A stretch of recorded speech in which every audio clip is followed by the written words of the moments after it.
Hi friends, welcome to my paradise garden. कैसे हैं आप सब? उम्मीद करती हूँ कि आप सब अच्छे से होंगे और अपनी गार्डनिंग बहुत अच्छे से एंजॉय कर रहे होंगे। और क्या कर रहे हैं आजकल आप अपने गार्डन में फ्रेंड्स? देखिए मैं क्या कर रही थी आज।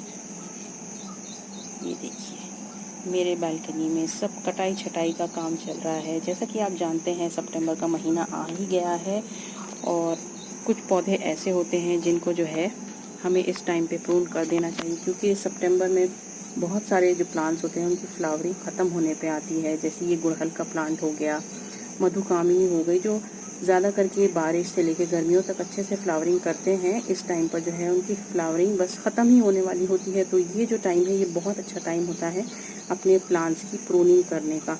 तो ये देखिए मैंने जो है ये हाइबिस्कस के प्लांट्स को प्रून कर रही थी, तो सोचा चलिए आप लोगों के साथ भी शेयर कर लूँ ताकि आप लोग भी अपने प्लांट्स को इस तरह प्रून कर सकें इस टाइम पर। तो ये देखिए ये फ्रेंड्स, ये है मेरा हाइबिस्कस का प्लांट और आपने इसकी फ्लावरिंग देखी ही है। मैंने बहुत सारी वीडियोस में अपने हाइबिस्कस के फ्लावर्स सब आपके साथ शेयर करे हैं और आज इनकी हालत देखिए।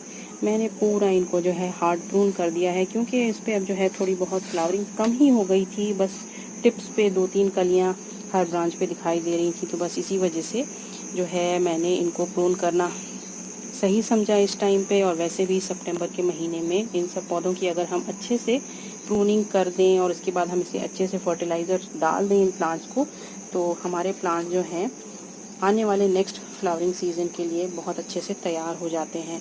तो चलिए अब मैं आपको बताऊं कि इनको आप किस तरह प्रून कर सकते हैं। मैं प्रून करने के बाद ही मुझे याद आया, तो ऑलमोस्ट मेरे सारे प्लांट्स प्रून करके हो गए हैं फ्रेंड्स। तो ये देखिए ये जो मैंने किया है ये है हार्ड प्रूनिंग करी है, क्योंकि हाइबिस्कस एक ऐसा प्लांट है जिसे हार्ड प्रूनिंग से कोई फ़र्क नहीं पड़ता। जितनी ज़्यादा आप इसकी प्रूनिंग करेंगे उतनी ज़्यादा इसमें नई ब्रांचेस निकलेंगी और उतने अच्छे से ये फ्लावरिंग करेगा। तो ये जो है मैं आपको दिखाऊं फ्रेंड्स, ये देखिए इस तरह की सिर्फ इस पे टिप पे आप देख सकते हैं एक आध कली बची हुई थी, तो बस इसी वजह से जो है मैंने इनको काट दिया। और ये इतनी लंबी लंबी मैंने ब्रांचेस काटी हैं। तो इस टाइप की जब हम प्रूनिंग करते हैं तो इसे जो है हार्ड प्रूनिंग कहा जाता है फ्रेंड्स। और ये जो लंबी लंबी कटिंग्स मैंने निकाली हैं फ्रेंड्स, या आप जब अपने प्लांट में से प्रूनिंग करते हैं तो इस तरह की अगर आपके पास कटिंग्स हो जाती हैं, ये आप देख सकते हैं ये कम से कम पेंसिल की मोटाई जितनी ये मेरी कटिंग्स होंगी, तो इनको हमें फेंकना नहीं है, हम इन्हीं को दोबारा से लगा के नए प्लांट्स भी तैयार कर सकते हैं। तो प्रूनिंग करने का एक और भी फ़ायदा हो जाता है कि हमें जो है कटिंग्स भी मिल जाती हैं नए नए पौधे तैयार करने के लिए। तो इस तरह आपका प्लांट जो है एक से बहुत सारे भी बन जाते हैं। इस प्रूनिंग को आपने करना कैसा है, ये देखिए बस जहाँ पे नोड होता है उसके थोड़े से ऊपर से जो है आपने एक इसको कट लगाना है। अगर ज़्यादा गैप रह जाएगा, जैसे यहाँ पे आप देख सकते हैं यहाँ पे ये एक नोड है और मैंने इसको यहाँ ऑलमोस्ट 1 पौन से लेके 1 इंच का गैप छोड़ के इसको कट लगा दिया है। अगर आप यहाँ पे भी इसको कट दे देंगे तो भी कोई फ़र्क नहीं पड़ता, लेकिन अगर आप ज़्यादा डिस्टेंस रखेंगे, जैसे नोड के बीच में होता है फ्रेंड्स, जैसे आपने यहाँ से कट लगा दिया फ्रेंड्स, तो फिर नेक्स्ट नोड इसका नीचे जो है यहाँ पे है, तो ये जो है अननेसेसरी एनर्जी खींचता रहेगा इतना सा पोर्शन। तो ऐसा हमें नहीं करना है, हमें बस नोड के थोड़े से ऊपर से ही इसको कट लगाना है। तो इस तरह से जो है हम कट देंगे और एक स्लांटिंग कट देना है, 45 डिग्रीज़ का एंगल का हम कट देंगे, ताकि इसके ऊपर कोई भी जो है पेस्ट वेस्ट का अटैक ना हो, कोई भी चीज़ आके इसके ऊपर बैठे ना। अगर आप चाहें तो इसके ऊपर इस तरह से जो है फंजीसाइड का सोल्यूशन बना के भी लगा सकते हैं। तो ये तो हो गई हार्ड प्रूनिंग फ्रेंड्स। और कुछ प्लांट्स ऐसे होते हैं जिनको हार्ड प्रूनिंग की ज़रूरत नहीं होती, बस टाइम टू टाइम उनकी फ्लावरिंग इंड्यूस करने के लिए हमें जो है उनकी सॉफ्ट प्रूनिंग करनी पड़ती है, चाहे वो फ्लावरिंग हो या अगर वो सिर्फ कोई फोलिएज का प्लांट है। तो अगर आप चाहते हैं कि उनमें नई नई ब्रांचेज आएँ और आपका प्लांट और बुशी हो, तो उसके लिए आपने सिर्फ लाइट प्रूनिंग करनी है फ्रेंड्स। तो लाइट प्रूनिंग करने के लिए हमें क्या करना होता है, हमें जो है सिर्फ जो ब्रांच की टिप होती है उसकी बस 2-3 नोड्स के नीचे से हमें कट दे देना होता है। तो इससे होता क्या है, नई नई ब्रांचेस इंड्यूस होती हैं। आप देख सकते हैं इसको जो है मैंने ऑलमोस्ट 3-4 दिन पहले यहाँ पे इसको सॉफ्ट प्रूनिंग करी थी और आप देख सकते हैं दोनों साइड से इसमें नई ब्रांचेस निकल आई हैं। तो ये मेरा टिकोमा का प्लांट है। तो सॉफ्ट प्रूनिंग करने के लिए आपने सिर्फ ऊपर के 2-3 नोड छोड़ के कट करना है। तो इससे जो है आपका कोई भी अगर फोलिएज का प्लांट है जिसमें ज़्यादा कोई फ्लावरिंग तो होती नहीं, सिर्फ पत्ते बनाने हैं और वो बुशी आप चाहते हैं उसको करना, तो इस तरह आप उसको सॉफ्ट प्रूनिंग करते रहें। वैसे भी अगर हम कोई भी प्लांट छोटे से गमले में लगाते हैं तो उसे जो है सॉफ्ट प्रूनिंग करना ही बेहतर रहता है, क्योंकि ये प्लांट्स पॉट में लगे हुए होते हैं और अगर हम इनको एकदम से हार्ड प्रून कर दें, कुछ एक्सेप्शंस रहते हैं प्लांट्स में, जैसे हाइबिस्कस हो गया और आपका टिकोमा का प्लांट हो गया, और भी बहुत सारे जो हैं फ्लावरिंग प्लांट्स हैं जैसे मोगरा हो गया, इनकी हम हार्ड प्रूनिंग कर सकते हैं, ऐसी कोई बात नहीं। लेकिन कुछ प्लांट्स ऐसे होते हैं जो दोबारा से जो है ग्रोथ पे इतनी जल्दी नहीं आ पाते, तो वैसे कुछ प्लांट्स को आपने सॉफ्ट प्रूनिंग करनी होती है। और गमले में स्पेशली अगर वो प्लांट्स लगे हुए हैं, क्योंकि अगर हम हाइबिस्कस को या इसको या मधुकामिनी को, ऐसे प्लांट्स को ग्राउंड पे लगा के इनकी हार्ड प्रूनिंग चाहे कितनी भी बार कर दें, ये ज़बरदस्त ग्रोथ पे वापस बहुत जल्दी आ जाते हैं। लेकिन जब ये पॉट में लगे हुए होते हैं प्लांट्स, तो ये थोड़े टाइम जो है डॉर्मेंसी में चले जाते हैं, शॉक में चले जाते हैं प्रूनिंग करने के बाद। तो इस वजह से जो है कुछ प्लांट्स को आपने एकदम देख के, उनको ऑब्जर्व करके आपने जो है उसकी सॉफ्ट प्रूनिंग करनी है। और एक और होती है प्रूनिंग जिसे हम कहते हैं सिर्फ पिंचिंग, और ये नॉर्मली जो है फ्लावरिंग प्लांट्स के लिए ज़्यादातर पे करी जाती है। जो सीजनल हमारे फ्लावरिंग प्लांट्स होते हैं फ्रेंड्स, हम चाहते हैं कि हमारा एक ही प्लांट जो है वो फूलों से भरा रहे हमेशा। तो हमें सबसे पहले क्या करना होता है, जैसे ही वो प्लांट थोड़ा बड़ा हो जाता है, उसमें थोड़ी बहुत ट्रू लीव्स आ जाती है, तो हम उसको जो है ऊपर से पिंच कर देते हैं। बस उसी तरह जो है हमें टाइम टू टाइम अपने फ्लावरिंग प्लांट की पिंचिंग करते रहना चाहिए। पिंचिंग करने से क्या होगा, ये देखिए मैं आपको बताऊं पिंचिंग, ये आप देख सकते हैं, ये टिप है मेरे सदाबहार के प्लांट का। बस मुझे यहाँ से जो है इतना सा जो है इसे पिंच कर देना है। तो अब यहाँ से क्या होगा, और नई ब्रांचेस निकल आएंगी, तो इससे जो है मेरे प्लांट में और अच्छे से फ्लावरिंग होगी और मेरा प्लांट भी अच्छे से बुशी बना रहेगा। तो ये हो गई सॉफ्ट पिंचिंग। और इन सारी प्रूनिंग टेक्निक्स को करने से पहले जो है, स्पेशली जो हमारी हार्ड प्रूनिंग और सॉफ्ट प्रूनिंग होती है, उससे पहले हमें जो है अपने प्लांट को अच्छे से वाटर कर देना चाहिए, ताकि हमारा प्लांट अगर थोड़ा बहुत शॉक में जाने वाला है तो उससे ये थोड़ा बच सके। तो सबसे पहले आप अपने पॉट को यानी मिट्टी को अच्छे से गीली कर दीजिए, वेट कर दीजिए, और उसके बाद जो है आप अपने प्लांट को जिस तरह चाहते हैं उस तरह प्रून करिए। और सबसे अच्छा टाइम जो है अपने प्लांट्स को प्रून करने का मेरे हिसाब से होता है शाम का वक्त, यानी लेट आफ्टरनून, जैसे ही सूरज ढलने पे आता है उससे पहले अगर आप इसकी प्रूनिंग कर दें तो इनको जो है पूरी रात का टाइम मिल जाता है, और आपके प्लांट्स जो हैं इतने शॉक में और स्ट्रेस में भी नहीं जाते।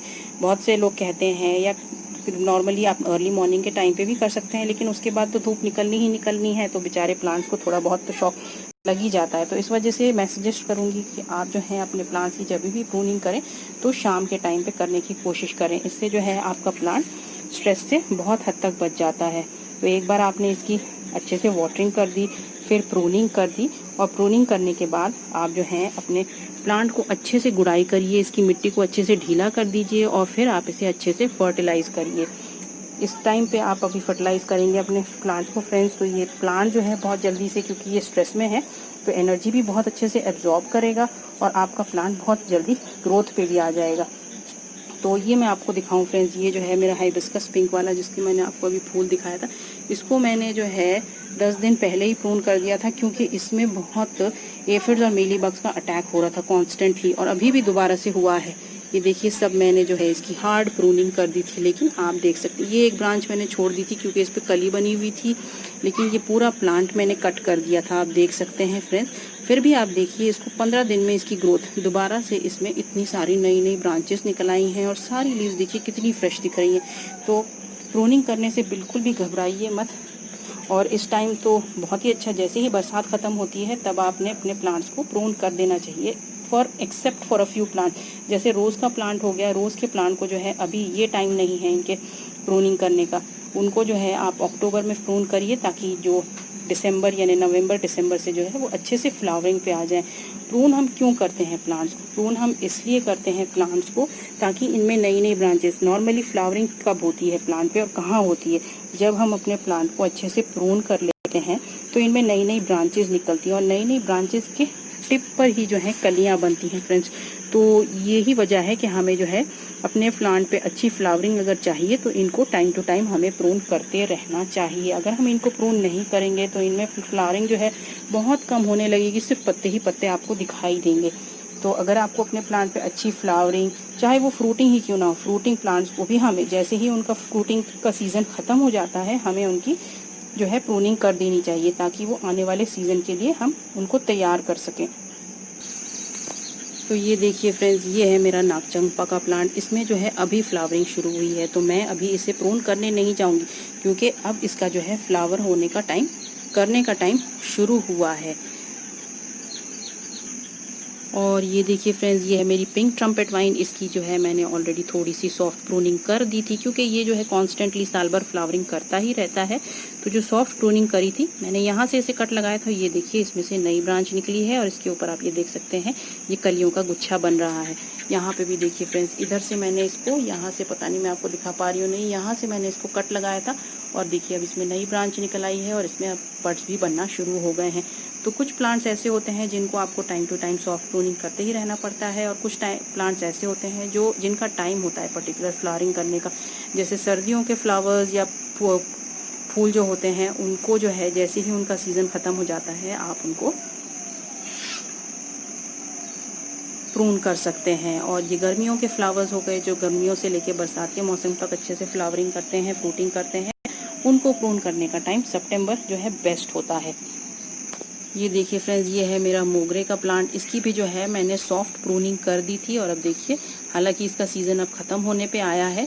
एक और मेरा प्लांट है जिसकी मैंने अच्छे से हार्ड प्रूनिंग कर दी है, लेकिन इसकी मैंने सॉफ्ट प्रूनिंग ही करी थी, क्योंकि ये मेरा प्लांट आप देख सकते हैं रिलेटिवली बहुत ही छोटा है, नया ही प्लांट है। तो अगर मैं इसकी हार्ड प्रूनिंग कर दूंगी तो ये बेचारा दोबारा एकदम शॉक में चला जाएगा और फिर जो है इसकी ग्रोथ पकड़ने में इसको बहुत टाइम लगेगा। तो ऐसे जो प्लांट्स होते हैं जो रिलेटिवली नए होते हैं या छोटे होते हैं, जिनकी उम्र कम होती है, उनको आपको सॉफ्ट प्रूनिंग ही करनी चाहिए। इनकी आपने हार्ड प्रूनिंग नहीं करनी है। और ये देखिए सॉफ्ट प्रूनिंग करने का नतीजा क्या हुआ, आप देख ही सकते हैं कि इनमें दोबारा से बड्स बनना शुरू हो गई हैं। तो जब ये एक बार फूल ख़त्म हो जाएंगे तो फिर से मैं जो हूँ इसकी सॉफ्ट प्रूनिंग कर दूँगी। तो इस तरह आप भी अपने प्लांट्स को जो है इस टाइम पर अच्छे से प्रून करिए, फर्टिलाइज करिए, और कोई भी खाद आप जो है इन प्लांट्स में डाल सकते हैं। एक बार जब आप इनमें गुड़ाई कर लें फ्रेंड्स, तो अच्छे से जो है आप इसके अंदर गोबर की खाद या वर्मी कंपोस्ट, कोई भी ऑर्गेनिक किचन कंपोस्ट आप इसके अंदर इस टाइम पे डाल सकते हैं अपने प्लांट्स पर। तो बहुत अच्छे से जो है आपका प्लांट दोबारा से ग्रोथ पे आ जाएगा। और फिर जो रेगुलर हम अपने हर प्लांट को 15-20 दिन में लिक्विड फर्टिलाइज़र डालते हैं, वैसा ही अपने शेड्यूल कंटिन्यू करना है। तो इससे आपके प्लांट की हेल्थ बहुत अच्छे से बनी भी रहेगी। तो बस आज के लिए इतना ही फ्रेंड्स। उम्मीद करती हूँ कि आप भी इसी तरह अपने प्लांट्स को इस टाइम पे अच्छे से प्रून करेंगे, और फिर आपको कैसा रिज़ल्ट मिला ज़रूर शेयर करिएगा मेरे साथ। तो चलिए फ्रेंड्स, फिर मिलती हूँ, तब तक के लिए हैप्पी गार्डनिंग।